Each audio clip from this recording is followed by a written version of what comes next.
we're talking under your roof. You know, it's one thing to know a lot about what somebody does. It's a whole nother thing to know about more of who somebody is. All right, here we are. We're with our first conversation. I don't know if you call it an episode or what you call this. Conversation. We're just doing it. Everything. We're doing it. Yeah. I'm Zach. This is Cameron. This is Kelsi Mangrem. Dr. Kelsi Mangrem. Now, if anybody codes, easy on the doctor, because I'm not that kind of doctor. I'll get earwax out of your ears, but I'm not going to. She's doctoral in the earwax category. Yeah. A lot of you people may be familiar with any of our faces. You know, I want to say this. What you're watching is called Under Your Roof. And so the premise is we're in a culture today where everybody knows a whole lot about nothing when it comes to people. And a lot of times they're doing business with or, surface level getting to know social media. You know, we can go through and know a little bit about, a whole lot of nothing. And the idea is that when I say under your roof, me, Kelsi, Cameron, you that's watching, you are most of who you truly are when you're in your home, nobody's there, you're in your safe place. It's like, this is even to the point like, gosh, if somebody knew what just went on inside this house. Like, but what we want to do is we want to go there in some ways, because what we believe is when you are secure in who you are, man, everything else can start to line up in your life. And so to get to that point, to have that conversation, it's a journey. We all have seasons. We all start somewhere. And, all of a sudden you look up and you've got kids and family and you've been married for this long. And, anyways, we just hope this encourages you. So we're just going to dive right in. Cameron, Kelsi, y'all know each other. We do. Better than I know. Yep. I mean, that's kind of a funny thing. I feel like I know Cameron very well. I feel like I know you pretty well. But how'd you guys meet? Yeah. No, I mean, God, Kelsi, I mean, it's been almost 8 years now. I was just thinking that. Yeah. Like, outside, I was thinking, okay, how long? I mean, it's been almost 8 or 9 years. Yeah. And what's kind of cool is I've gotten to know Kelsi with her husband, Joe, because just through, business and chamber of commerce, volunteering and all that stuff, they're the business minds and stuff like that. I was just kind of around, I guess. Cameron was the really tall guy in the corner, No. That was volunteering. That had zero skin in the game. No one's ever said anything about how tall. Right, no. We have to get people to know Cameron beyond his height. I mean, there's you more can tell just by me sitting here.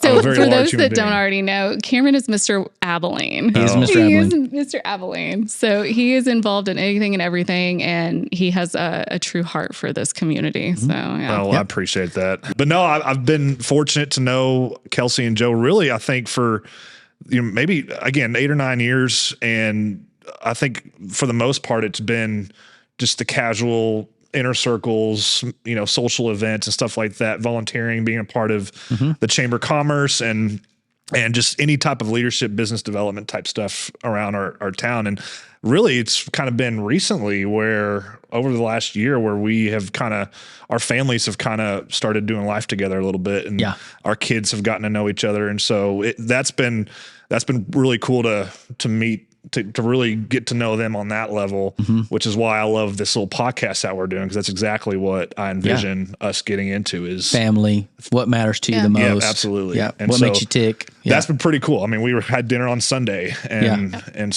talking about life group and all that good stuff. So yeah, it's been fun. They've been some of the couple of people that I've had a constant relationship with, whether it's even a small one or now that we're our families are doing life together a little bit. Yeah. That's been pretty cool. Yeah. And Kelsi, you're obviously somebody that people trust. You own a business. I want you to talk a little bit about that. But then even recently you've stepped into some leadership stuff at the city, the chamber. Like, just kind of give us what all's going on in your life right now. Yeah. Well, I'll start current and then move back. But I just took on a leadership role in the chamber. I'm chairing the Abilene Chamber of Commerce this year, and I'm really looking forward to it. I really get inspired and really love doing things that present as a challenge. I learned very on in owning a business that I was kind of is Chicken Little, or like glass half empty, the other shoe's gonna fall. I was always, when something came to me that was a problem, I was just like, oh my gosh, what am I gonna do? And now I had to change my mindset in that it's an opportunity. Empty all the time. I was all the time. And then I learned very quickly that if you're gonna own a business and you're gonna be successful, and you not only have to be the problem solver, but you also have to be the optimistic one and the one that everybody wants to go to. Yeah, you got to set the pace. Yeah, exactly. I took on that role. It's been a year or so in the making. So I've owned my business. I moved here with my son actually in October of 2016. But I came to my husband. I think it was May or June of 2016, and we had just bought our dream house right outside of San Angelo in Wall, Texas, in between Cristoval and Wall. And I said, I want to own my own business. And he was like, okay, well, that's fine. Like, start your own business. I said, well, we can't do it here. It's saturated. The market's saturated. We'll have to move. And he kind of looked at me like I was like, what are you talking about? So first off, in San Angelo, did you have some land? I did. Yeah, we did. He grew up in like Alpine. Maybe? Yes, we both so grew up. You're in your somewhat of his dream world. Yeah. Well, and we were closer. The whole idea of us moving to San Angelo and starting a life there was we were 2.5 hours from home. Yeah. And that's where both of our families are and our brothers and nieces and nephews, everybody is there. And so it was a big shift and kudos to Joe, because not many guys would say, okay, well, this is your dream, so where do you want to go? And so you dreamed of Abilene. This is interesting. So Abilene presented itself to me, and I grew up ranching and kind of out in the middle of nowhere. We are Where's that? Where's home? Marathon. Okay. Marathon for the locals. Home of the Mustang Pride. That's right. What's Alpine? Antelopes? Bucks. I knew that. Yep. Ooh, Shout out to my good friend Andy Smith. I coached with.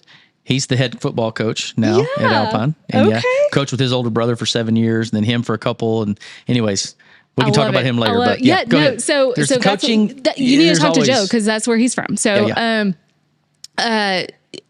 so we grew up far west Texas, wanted to move as close as we could and still have careers.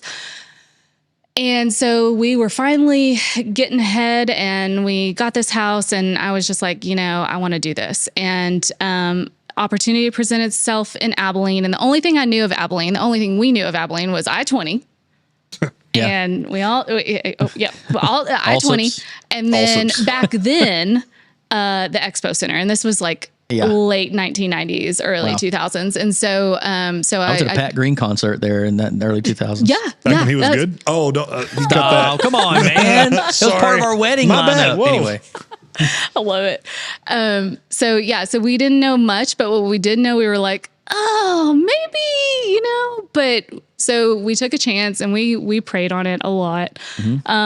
And we ended up moving here, and it was first my son and I, we moved into a 2-bed, 2-bath apartment, just him and I, and he was right under 2 years old. And Joe was staying in San Angelo because he was still working for the city and looking for a job. And so it was very hectic, very chaotic, very uncertain. You have those dreams where your teeth are falling out at night, and you're like, random eye twitch. I don't know that I've ever dreamed of my teeth falling. I have a reoccurring dream. We'll get into it later. The reoccurring dreams, there's something. I've had it 50. Anyways, go ahead. Yeah. So, I never remember my dreams. So yeah, well. Yeah, you're lucky. My teeth have never fallen out, but I'm with you. So when I get really stressed out, when I get stressed out, I have this dream that my teeth are falling out. It's weird. I don't know. We're getting in the roof, man. Here we go. Yeah. So it was definitely a shift from my poor husband Joe, like moving from this awesome house, this acreage, great school district, and we move into an apartment, and it was a big shift. But he was like, "This is what you want to do. You do it. You have at it." And going into that business, I was 28 years old when I bought it.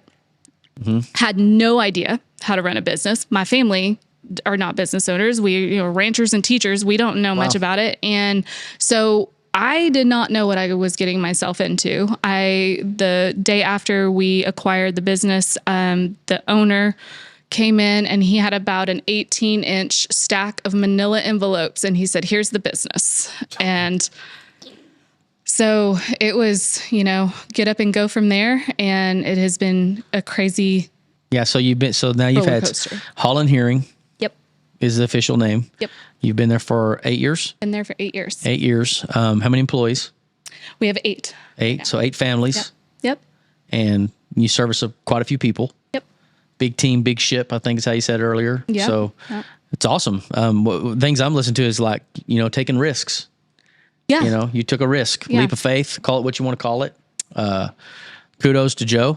I know you've got something brewing to say, but I got to interject and say, I met Kelsi and Joe at the Abilene State Park. I didn't know this story, any of what you just told.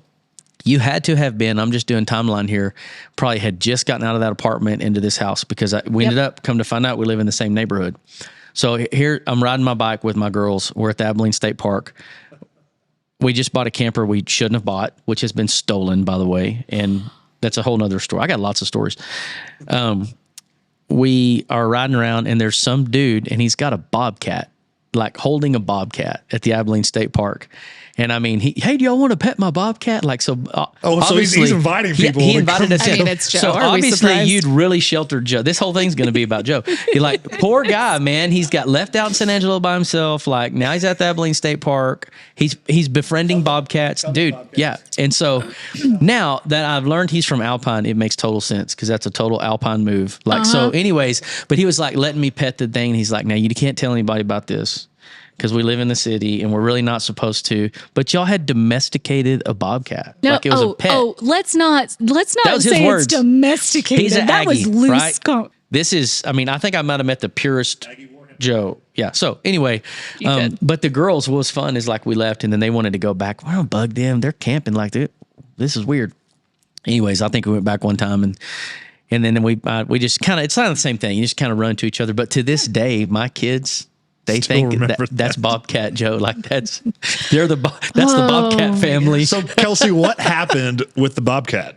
We're actually at my uncle's wedding in Midland, and the next day we all get in the car, and I'm thinking we're coming back to Abilene, and Joe says, "Well, we got to make a pit stop in Monahans." I'm like, "Well, that's the wrong direction, and what are we going?" Well, don't worry about it. I just got to pick up something, and that wow, yeah. So there you go. And had the bobcat for a year? Yep. Yeah. We get into the gas station. I'm telling you, man, it was at their house, dude. They had a pet bobcat. A bobcat, not an oversized cat. It's a bobcat. A freaking bobcat. It made it to our HOA Facebook page a couple of times.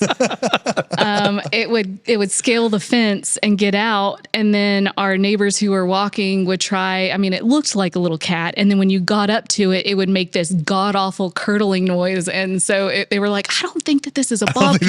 This is not a domesticated cat." Yeah, Alpine, man.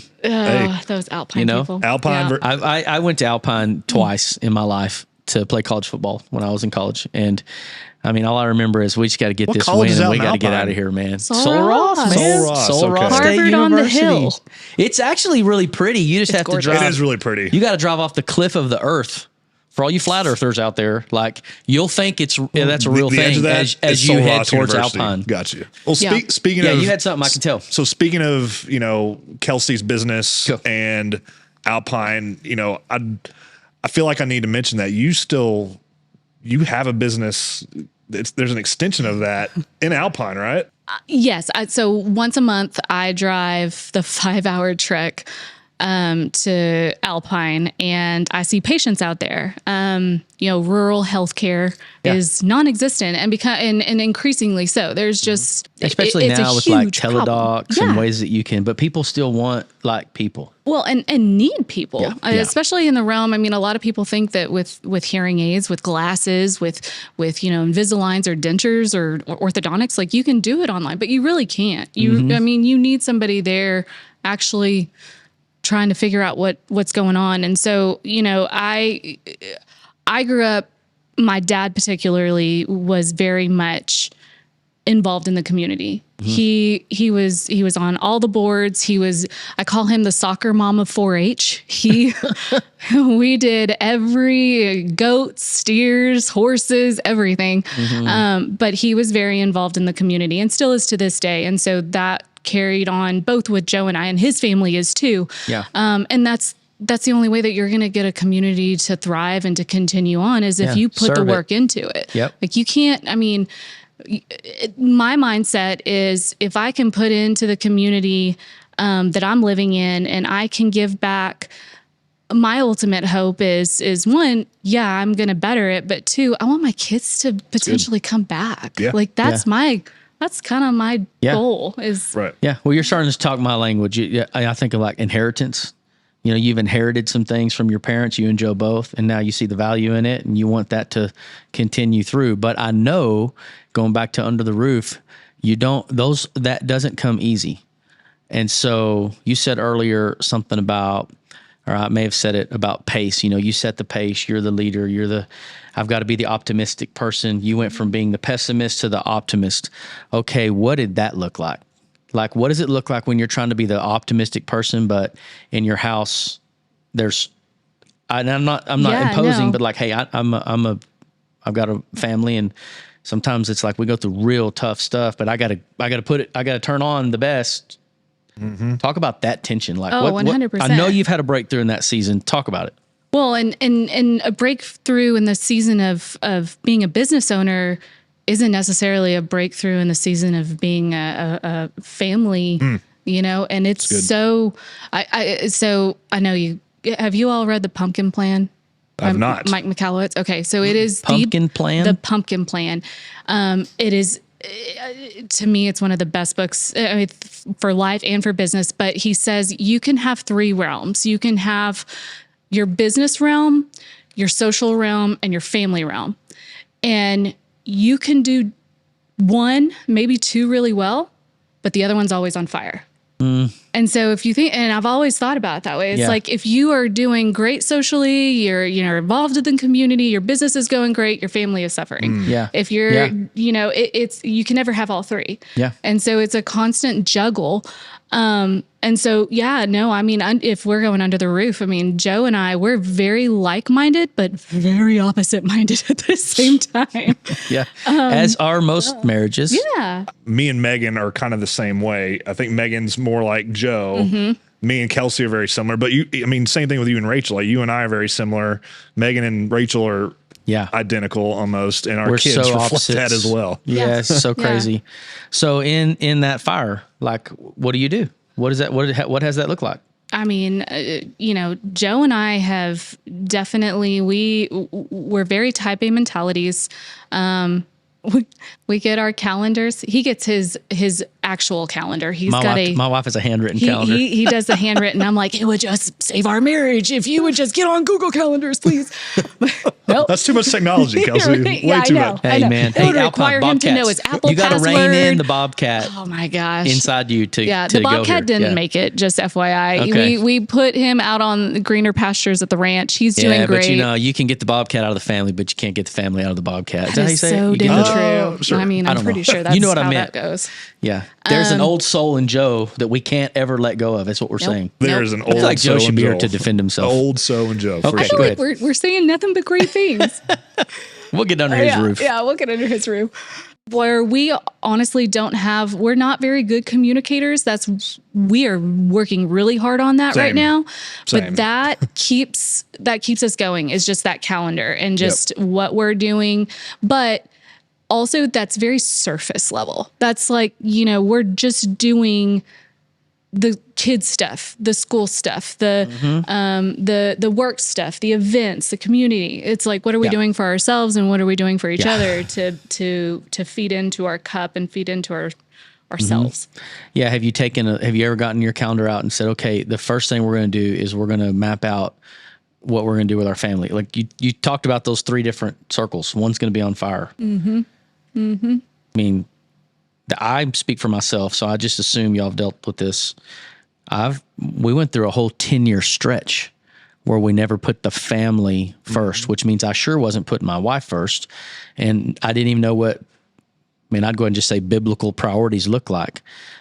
And I had a radical transformation in this way and almost lost it all to get to that. Yep.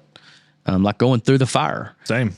But man, you get there's pruning of people. There's things that you got to walk through. You start making connections with people that are giving you life instead of just taking it. Although you got to play in both realms. Like, it's not like you just blame all your problems on other people, and people are there. Like, in all reality, people need what you have, so you have to be able to stay in the world, but not of the world. And I'm describing the tensions that you just go through, but getting to that place where you put that first and then you start plugging in the other things. It's something that I hope that if you're watching, you catch. Like, this will change. This will save your life. It'll save your marriage. It'll save your family. It'll actually make your business more successful. People don't want to follow a dysfunctional firestorm, and they see it. And that's what's hard, is because you can think, well, at least they don't see what's going on in my real life, but they do. Yeah. Like, there comes a point where you feel, have you ever gotten to that point? Oh, it pours out into when you are, if it's a problem in your business that's overwhelming, if it's a problem in your family, it's overwhelming, it's going to pour into everything else. Mm-hmm. And that's those three Have realms. you tried to hide that before? Joe and I okayed this with him before we came on, but we're going through a big life change right now where, I've always referred to my business, and I say it with, it's my problem child. Mm-hmm. It's always the thing that takes all of my mind space, all of my all your focus time, and attention, everything. Yeah. And that's, in my naive 28-year-old mindset, I had no concept of what it was going to take to build a business, keep it going, and continue on the success. And Joe is also hugely successful, 10 times more, smarter and, socially, he's extrovert to the nth degree. Okay, we'll bring Joe on. Let's get Joe. The dude he's just a natural. He's Shark Cat, yeah. But he Bobcat. But Joe. he decided, he was like, I want to spend more time with kids. I want to prioritize my life at home. And we started really talking about that a couple of months ago. And what would it look like? There's going to be tons of sacrifices there. And it's even kind of an ego sacrifice, if you will. Because, if you have kind of the roles in a family are reversed, sometimes it's kind of hard to take in both ways. And so we decided, we're just going to do it. We're going to see worst case scenario, it doesn't work, and we figure something else out. But we took the jump actually a couple of weeks ago, and I can see just what jump? So he actually quit his job. Okay. And he's wanting to kind of just be more family oriented. And I'm very proud of him, very excited for him to do that. And he's going to be DAD. Yeah. That's awesome. Big DAD. Yep. And HUSBAND. Husband and dad. Like, I will say this. Yeah. And I'm glad you kind of went down that path. I wasn't sure really how to, I think one thing I've noticed about the Mangrems, you and Joe and your family and as a whole is while, you mentioned taking a leap of faith, right? There's a lot to be said about people that follow through with taking a leap of faith. Mm-hmm. For me, for example, someone who's been in a very strict, you're doing this, no questions asked career for 20 plus years. Mm-hmm. That's something I'm learning right now at 38 years old, and being able to watch y'all successfully do that and be prepared. Joe, I remember when Joe was talking about it, and I thought, okay, maybe this will be like next year, whatever. Oh no, it was like a month later. Yeah. He's done. An activator. Activator. Yeah. And it's really cool to see y'all kind of transition through season to season over the last 8 years. It's probably, I don't know. This is news to me. So I'm like, right. Everything, like, there's no prep for this if you're watching. I'm just learning this as we go. Yep. But it's interesting how people move people into people's lives. We're all still pretty fairly new in the community. I didn't realize this, but Rachel and I moved back here in 2017. the timeline you're talking about is all very similar timeline. Yep. You know, and so while you may have gotten connected, there's still so much more. And that's our hope in all this conversation is people just get to know more of who you are. But like, who knows? That may be a season for Joe where he falls in love with being at home, and it may be something where he gets connected with someone else and he goes into a whole different line of who knows what, but he gets to take himself in it through that sacrifice. And man, there's new life through sacrifice in a lot of ways. And I've experienced that. I've walked away from an education and teaching career to go into a direct sales space and a home-based business model. We did that like all over the country for years, and then walked into the oil field as a chaplain. And I don't know nothing about what I'm doing. And then I worked for a church, and now we've connected through a roofing company here locally. And I don't know really what my full plan is. I'm still trying to figure out what to do when I grow up. Mm-hmm. But it's always involved like new people, crazy cool things you didn't see coming, and it builds faith. Because once you start living a life of faith, man, it's like you're relying on things you can't see yet. And in every one of those transitions, every one of those changes, you look to your faith because you don't know what you're doing. Yes. You're so uncertain. You really grow stronger in your faith when you make those leaps and you take those risks and you don't really know. So I have a question for you. Would you, you did a lot of different things. Did you ever regret any of them? Would you have ever stayed back at the coach? No, I have no regrets. Yeah. I was actually talking to a young guy earlier about a business opportunity today, and the only thing I wish I'd have done is I think we got out of teaching and coaching a little prematurely. There was some debts and some things we probably should have taken care of. But also when the Lord speaks to you that it's time to go, sometimes you just got to obey in the immediate. Like we needed to go, and so I don't have any regrets. My life's been a journey of what I. When you look back, you could say the same thing about y'all's. Probably you were doing something you thought was what you were designed to do, but really I was just learning for what was next. Mm-hmm. And then there was the next. And I don't know that that's everybody's story. You could stay in the same career path forever, but these things are still going to happen because it typically happens in seasons. Yep. You're a young adult career. You've got kids now. You're a young family. You're moving into. I've got a 17 and a 12-year-old. We're looking at college. I mean, it feels like 3 years ago, our oldest one was, little bulldog pup cheerleader stuff. And while it happens fast, you learn these things that are going to apply. And so, I don't know. That's a great question. I don't have the Scotty P no regrets tat or nothing like that. R.A. Yeah. No regrets. Not even one letter. Not even one letter, man. I mean, golly, if I could go back and talk to my younger self, would I suggest a whole lot of decisions to think through differently? Absolutely. But the question is, would your younger self listen? Would they listen? Yeah, it's a good question. Yeah. It's funny. I'm getting my degree right now, and we had an assignment yesterday, actually. And our final assignment for this semester was our professor wanted us to write a letter to ourselves. Yeah, for the future that she's going to share with us when we graduate. Yeah. I love that. And so I had a high school teacher do this with us, and then she said, I'll send it to you in the mail in 10 years, and I never got it. And I'm still wondering, like, man, I think I need Is that part of the assignment? But I'm like trying to figure out, what do I say? Yeah. For What'd Cameron, you say? I haven't written it down yet. How'd you address yourself? Dear Cameron. Honestly, the one thing that popped in my head was just a one sentence. What? Keep going. Keep going. I like that. Yeah. I address myself. Just I would keep say going. This is the beginning. I don't know what I'd say.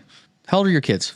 Ryan will be 10 November 1st, and Landry will be 4. So I've got a boy and a girl. Yep. And they are 6 years apart. 6 years apart. Yeah, they're pretty much only children. Only children in their stages of life, but they're great, and it's so different because we had Ryan as we were going through all this chaos and all this change, and he's I could tell, I always thought like, man, he's just taking this like a champ. Yeah, they're resilient. Yeah, they are. They are. But he's definitely my sensitive one, my one that's more prone to, feeling his emotions and feeling them big. And then Baby girl's just like, she drives me nuts. okay, say that again. It's okay. Here we go. No, she is. She causes some tension in your life. A little bit. Is she like you? No, She's like My Jill. I young was one's perfect. just like me, and I love her. I mean, she's amazing. Yeah. But yeah, I'm So like, the they things I get say- frustrated about, I do.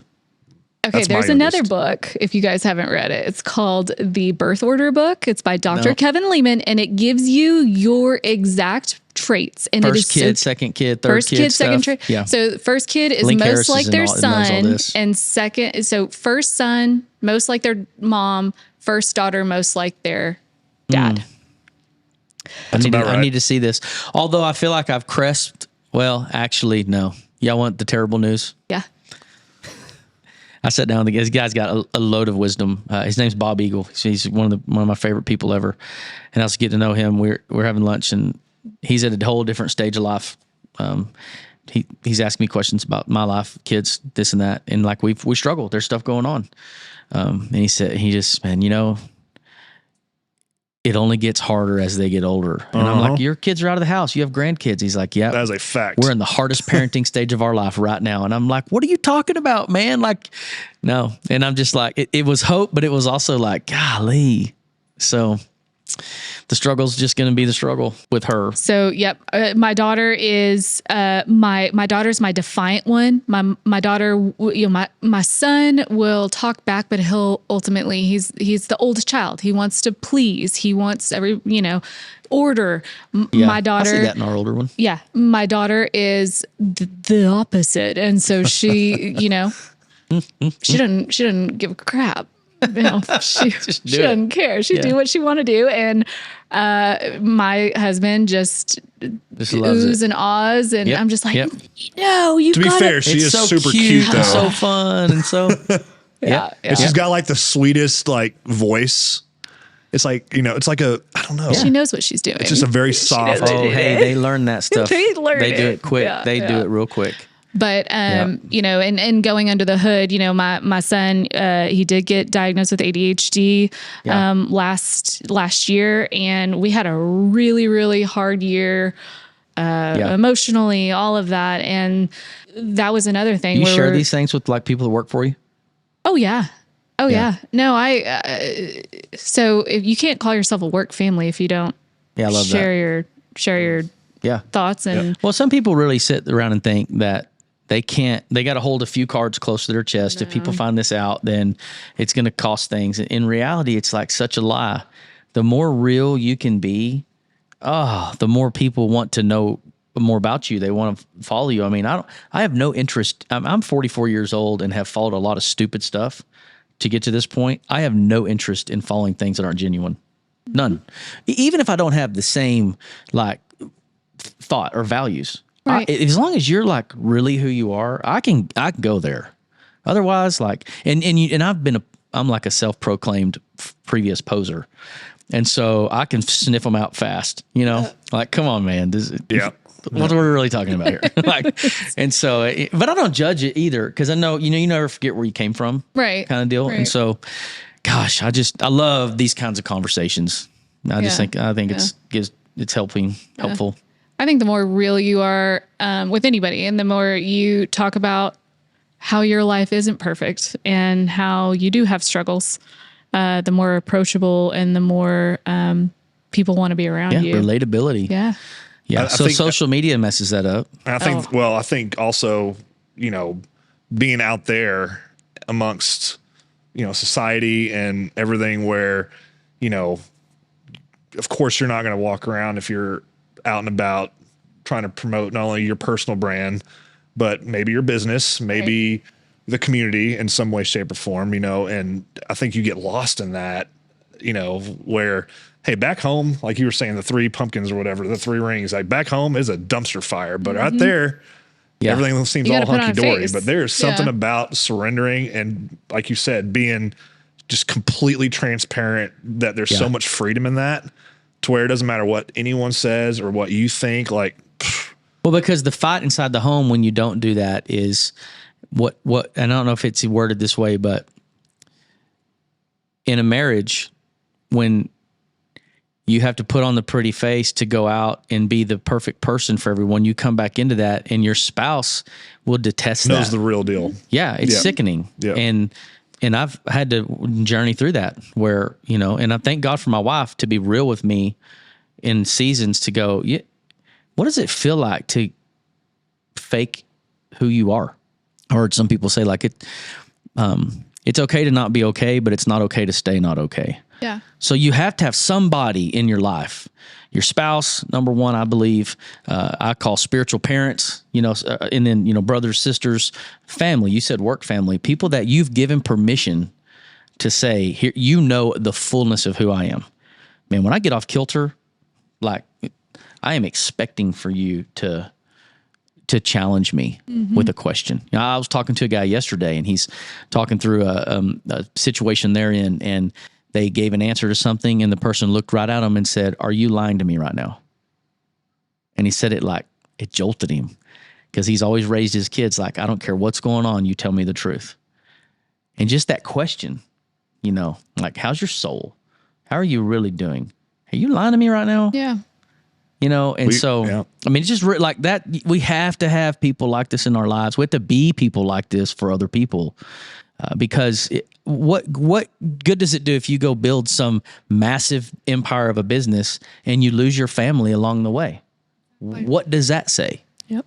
And I mean, I've pushed that all the way, and I mean, God's redeemed me in a bunch of ways, and I know He has done that with you guys too. But like, He's always still working on you in these areas. Oh yeah, no, He's definitely. You get pulled from. You're stepping into more leadership. You're going to have more people that want more of your time. You're going to have to say no. You have to say no. Why'd you look at me when you said that? Because I'm coaching you right now. Yeah, we have to say friend, no, Cameron. We have got to say no. But I'm going to tell you, there's power in it, because if you're always saying yes, then your value kind of goes down. Mm-hmm. You need to be. I mean, I'm not saying I'm not trying to be weird. I never thought about it that way. Yeah, I mean, one of your best things you could ever do is like be at the ball game and be at the ball game. Like, I'm not talking about Holland Hearing right now. I don't care what they're doing in the city right now. It's, you know, it's 3-2 pitch, and leave me alone. Like, I am here, you know. And so, while your kids are little, I mean, I feel like I'm being dad right here. I'm just this one little fringe ahead. If I could go back talking like you said earlier, man, be there, like be present. Yep. We kind of going back to the talking about asking a question and, are you lying to me right now? We had lying? We had a CEO giving us a presentation last night. He's like in his 70s, but owns multi-billion-dollar apparel company. Wow. And he was coming to talk to us, and he was such a soft voice. But one thing he was saying is like, he's like, I've only fired in my 40 years owning a business, I've fired one person.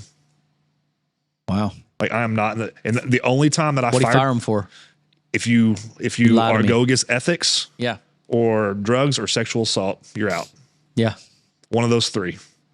But he's like, I've been able to coach and manage people that weren't doing what they were supposed to do, but we kept them part of the team. Mm-hmm. But he was talking about how when he interviewed people, you know, one question that he recommended everyone ask is, you know, can you describe a time that you failed and what you learned from that? Yeah. And he said that if someone answers you and says, well, I can't really think of a time, don't hire him. Right. Yeah. Don't hire him. Yeah. When have you failed? Oh, absolutely. What day is it?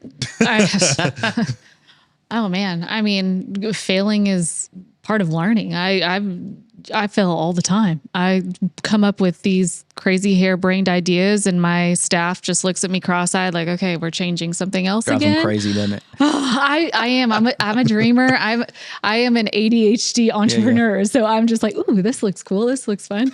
So yeah, no, I do that a lot, and you know, I fail all the time. But you haven't quit.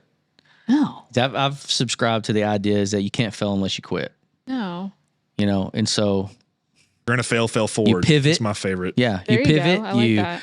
You reassess. I mean, leaders are always working on ways to get better. You know, it's like, hey, sometimes you learn the best things that you ever come up with because you screwed up the other three things.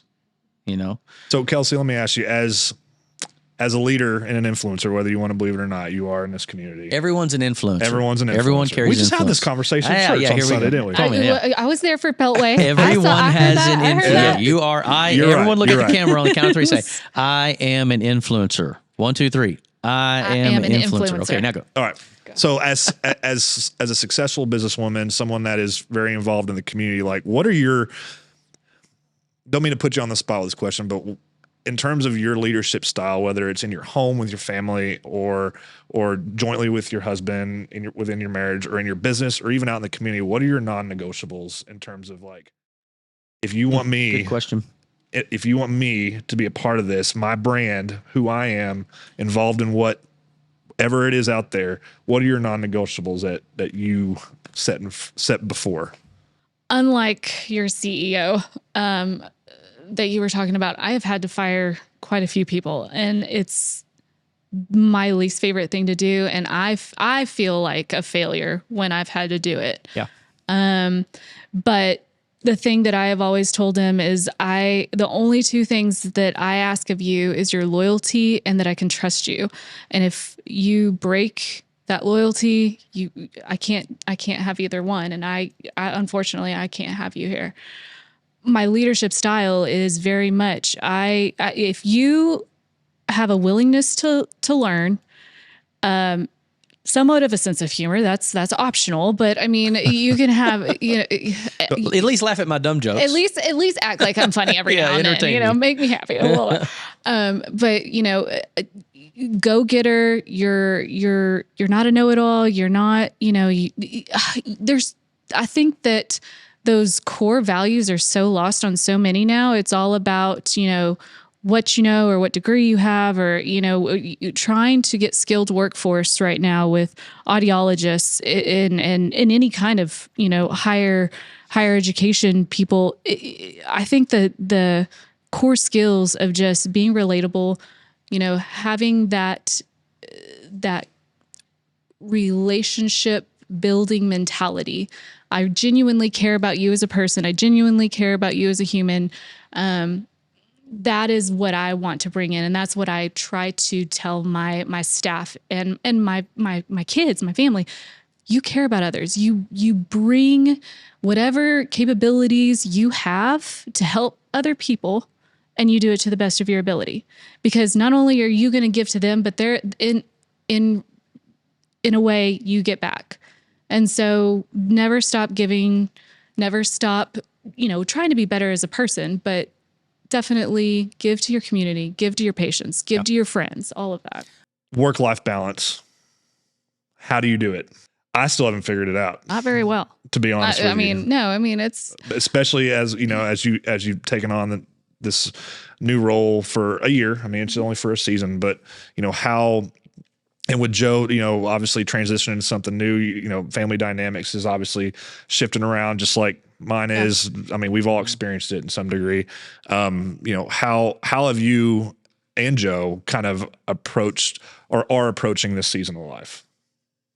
So communication is something big we are working on right now, because we are just so used to doing our own thing in so many ways. I mean, so when we were first dating, we dated 4 years long distance. And so we are very used to being in our own paths and just doing our own things. And then, when we need to, we'll talk, we'll get together. But it's very much now we were just going down a path that really wasn't leading anywhere. It was like, what are we doing? Why are we doing this? And so now it's okay, I'm doing this, but I have a reason I'm doing all this stuff. Joe has a reason he's doing all this stuff. We are more intentional about our time. We are saying no. It's a lot easier for him than it is for me, but we're being more intentional with our time. We're being more intentional with who we're spending time with. And I think that's, going back to the relationship. We've known each other for 8 years, but in this last year, our families have gotten really close. And I think it's mainly because we're in a different time where, we were trying to prove ourselves for so long and trying to get our careers going, what we thought our end goal was.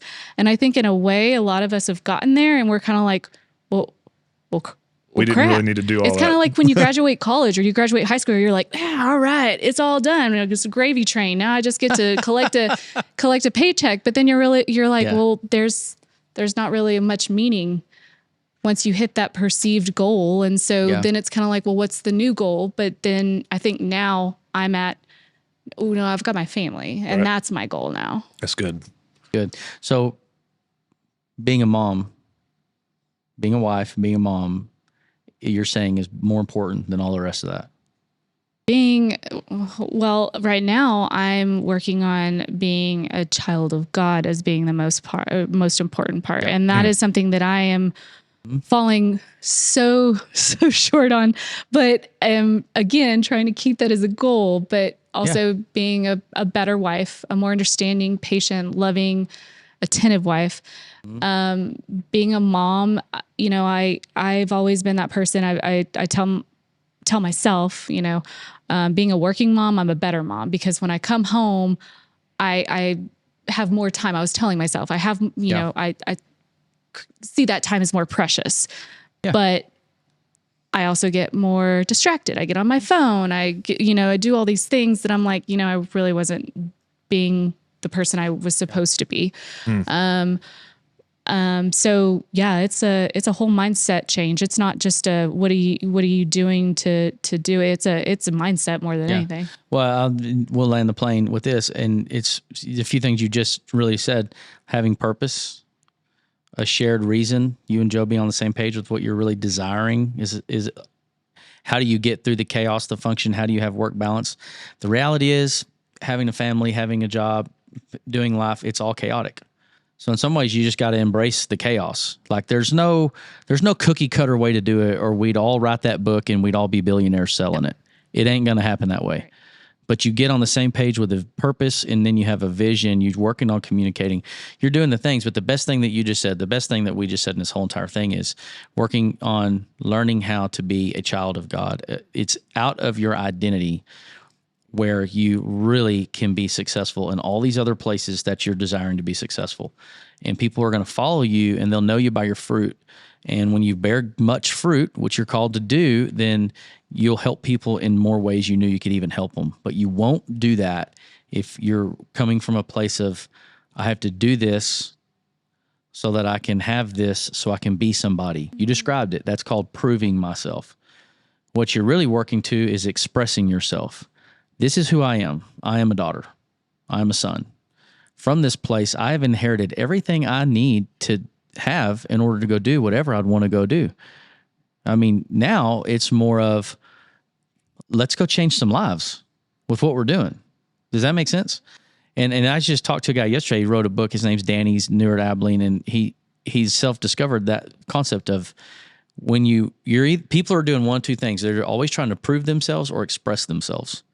And you really want to get to the express yourself place. Because it's okay to have opinions and talk and a voice and to carry influence that matters. But if you're doing it motivated by always trying to prove yourself, you're always going to come up short. You're going to compare yourself to other people. Yep. You're going to be somebody's second best. You're going to fail. Yeah. Because you're not who you are. You're trying to be who someone else is. 100%. Yeah. Me too. When you're trying to prove yourself, you're holding back on everything. Your opinions, your thoughts, your beliefs, everything. And ultimately, you're not being real. Yeah.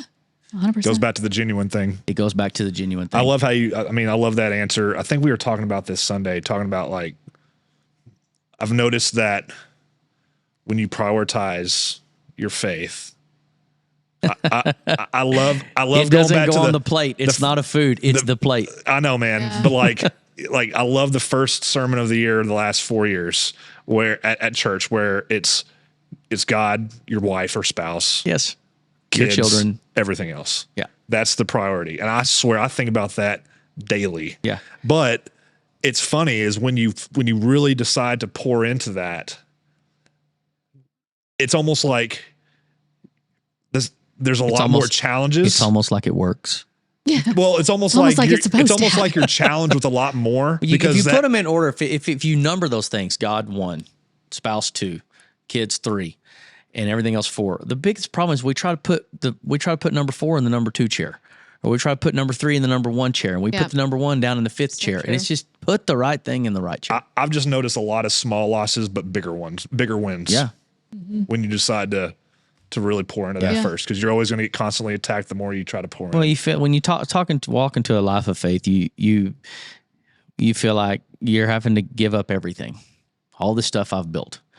But the promise is you're going to gain so much more. Yep. It's just the truth. Big time. But it's a risk. It's faith testing. It's everything we've really been talking about. Yep. Yeah. It's good. All right. Well, you're going to kill it. Your business is going to do great things. You're going to lead people. You're going to help people. Yeah. As are y'all. Yeah. As are y'all. Absolutely. I hope so. That's the plan. All right. Between 2 powerhouses right here. Here we go.